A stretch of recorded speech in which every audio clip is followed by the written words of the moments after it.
Yeah, I'm breaking the rules again. Yeah, the Bible talked about perilous times, but we never knew what those were going to be, right? Well, we're seeing it. I don't have to tell you what it is. I can tell you one thing. If you hear that Don Nesbitt died, it's because I was out on the route working 10 solid hours, and then the next day working another 10 solid hours. We're talking physical labor nonstop. You don't even have time to drink or get rid of the drink, if you know what I mean. And you know, I'm in pretty darn good shape for almost being 56. It pushes me to the limits and beyond, though, I'll tell you that. And then you get back and well, where's that work ticket? You know, where's that TPS report? And it's like, well, you know, trying to work myself to death, that's what I was focusing on. So yeah, a couple of those little TPS reports that you wanted me to send over the phone, a couple of those kind of fell through the slots. You know what I'm saying? And you're talking to someone, you know, white collar worker in the office that's had an hour lunch versus my 20-minute lunch,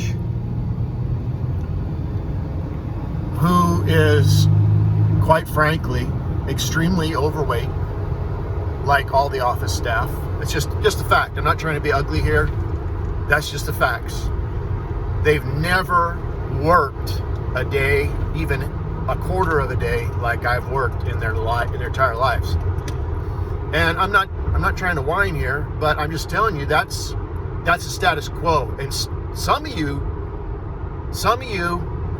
you know what I'm talking about. You know exactly what I'm talking about. You're like, yeah, me too. Yeah, me too. Let's start a new Me Too movement of blue-collar abused workers working themselves to death. Yeah. But that's the perilous times, man. That's the perilous times. You work yourself to death, and then you come home and you give all your money to the landlord, to the taxes, to PGE, and even though you've had maximum withholdings, at the end of the year, they're like, hey, we want another $4,000. $4,000 for what? I don't make that much money and I earn every dime I have, and you took out maximum withholdings. What do you mean $4,000? Well, we gotta give your money to all of these Catholic immigrants coming over the southern border. We got to take care of them if we're going to take over America with Rome's hordes. And of course, that's another sign of the times. The border's just wide open by a Catholic president now that Rome has completely taken over the United States through their Trojan horse, the Jesuits. No one knows what a man or a woman is anymore, and little kids being talked into mutilating themselves, thinking they're doing the right thing. You think it's hard to drive home now. You wait till they got millions of illegal aliens handed driver's licenses as they come over the border, and now they're in front of you in traffic. Just wait for it. Then try and find yourself a rental that's affordable, or a used car that's affordable, or food that's affordable, because all of those millions of immigrants are going to be competing with you for all of those things. You ever hear of supply and demand? Basic Economics 101.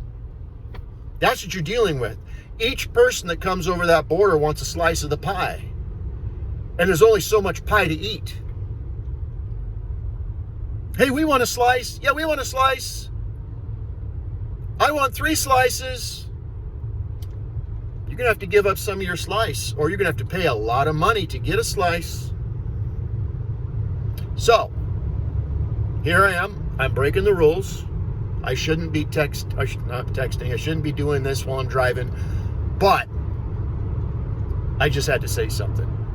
And you're the guys that I like to say stuff to, because you get it. You're the sane people.